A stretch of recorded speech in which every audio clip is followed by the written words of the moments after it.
Okay, at this time, I am going to work through question number 1 on this practice assignment.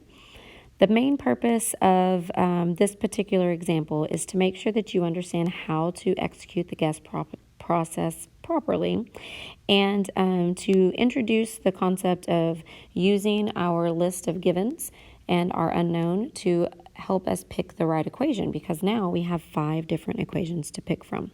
So we are going to start off by listing our givens. Well, first we're going to read the question. What is the acceleration of a car moving along a straight line that increases its speed from 0 to 100 meters per second in 10 seconds? So we're going to list our givens. We are given a value of 0. A lot of times students are going to overlook that. Now, reading the question, it says it increases its speed from 0 to 100 meters per second. So my initial velocity here will be 0 meters per second. Then I'm given a value of 100 meters per second, which is also a speed. So this would serve as our final speed in a time of 10 seconds. The question is asking me what is the acceleration. So A is the variable that I'm solving for. So here is how you pick your formula. You are going to find all of the equations that have the variable that you are looking for. So I am looking for my acceleration. So that is here and here, here and here. As stated in a previous lesson, we talked about how the second and third equation on this list actually have the same variables. They're just written differently. So I am going to say that equations 2 and 3 are essentially one choice. It's just which preference do you have for starting off. So then the way that I choose my equation is simply by saying, do I have all of the variables that the equation is requiring? So let's check that, okay? My acceleration equation, A equals VF minus VI over T. A is my unknown, so that is allowed to be missing. I don't have a number there. VF is on my list. VI is on my list, and time is on my list. So since I have everything that this formula requires of me, then I can use that equation. So we are going to say A equals VF minus VI over T. There is my formula. Now I am going to substitute the numbers where they belong. So my substitution is going to say A equals V final is 100 minus V initial, which is 0, over 10. So this is going to simplify to 100 over 10, which gives me a value of 10. Now, the last letter in the guess process is S for solution. Remember that you are always expected to write your final answer so that it's rounded for sig figs and it has the appropriate unit. So I'm going to say that my acceleration is 10.0 meters per second squared. That is my final answer to be graded. Now I'm going to take a second and point out a couple of specifics. Every color represents a different step in the guess process. You do not have to color code your math work, but for instructional purposes, I wrote the givens in green, the unknown in blue, the equation in orange, the substitution in purple, and the solution in pink. For the most part, each step is worth 1 point if this were a quiz or a test. So if I chose not to list my givens in green on the screen, then I am losing a point. Even if I calculated 10 as the right answer, I'm losing a point for not writing that step. Our final answer should always be rounded for sig figs. So when I look at the original problem, 100.00 has 4 sig figs. and 10.0 has 3 sig figs. Remember, you're going to round your answer to the least number of significant figures. So this answer right here is actually going to be worth 2 points. Knowing that my acceleration is meters per second squared is going to give me 1 point.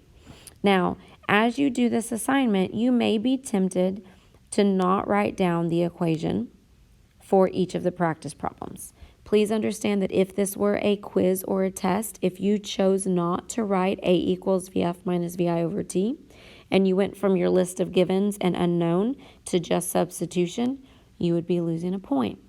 I want to see that you knew which equation was the right equation, so please write that down. All right, I'm going to work another practice problem with you. This one is going to be question 8 from the back side of this worksheet.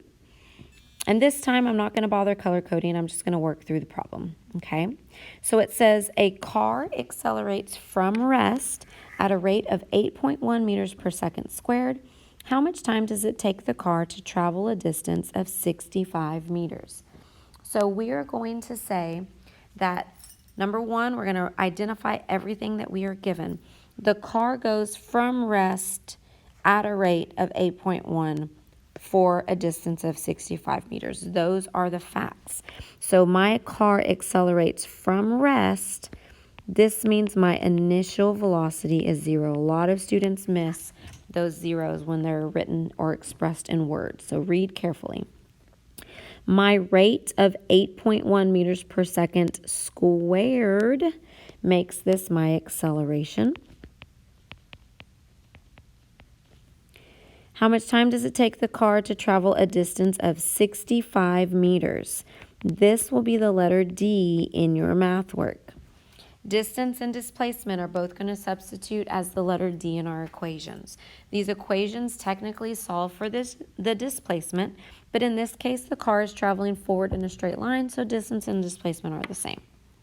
How much time does it take is the question. So I'm going to choose my equation. My equation needs to include the letter T for time.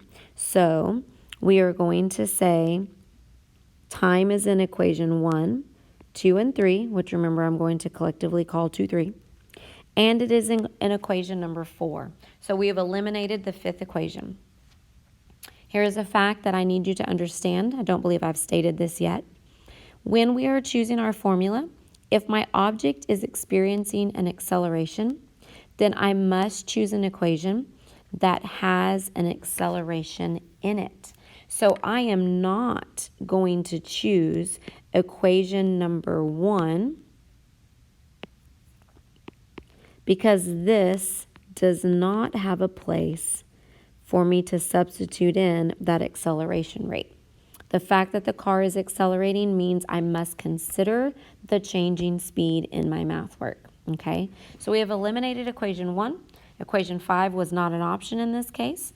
Equations 2 and 3 are essentially one choice. So I have equation 2, 3, and I have equation 4 to pick from. If I think I'm supposed to use equation 2, 3, I go through the list and I see, do I have everything that I need?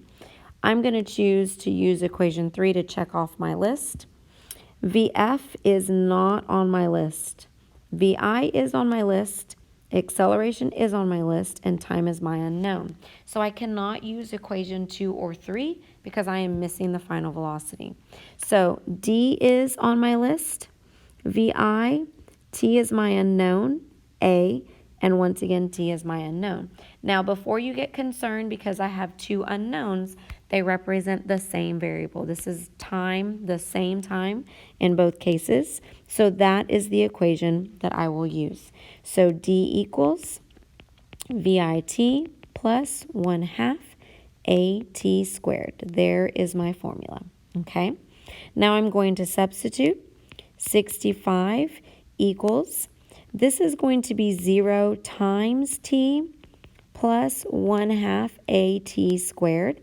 Oh, I'm sorry, plus 1/2 8.1 times T squared.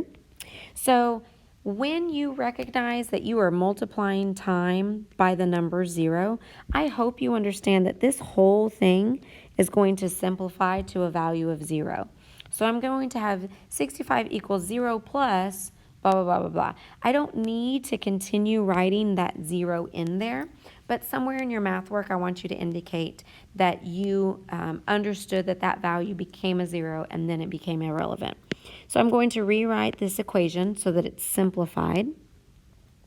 65 is equal to half of 8.1 is 4.05 times t squared. Okay, so now, let me give myself a little room to write here. Now I'm going to continue my algebra by deciding what needs to move. Remember I said earlier that square rooting is always the last step. So if you feel tempted to square root your numbers right now, it's not time for that yet. First, I'm going to take my 4.05 and I'm going to move it to the other side. I'm originally multiplying by 4.05, so now I'm going to divide both sides by 4.05, so that cancels. T squared is equal to 16.00 something. I forget exactly what that gives me in my calculator. So then I have 16 point something divided by, equals t squared. So now that I know that equals t squared, now I'm going to square root this. So now that I have t squared, now I square root. As the last step, please remember to square root your previous answer. Do not try to retype the 16 and all those decimals. And so once I do that, that gives me a value of 4.00616, and there's more digits in my calculator. So the last step is to write this rounded for sig figs. Remember, it is the least number of significant figures for the measured values in our problem. So we are going to have 2 sig figs, and I must write my unit with that final answer.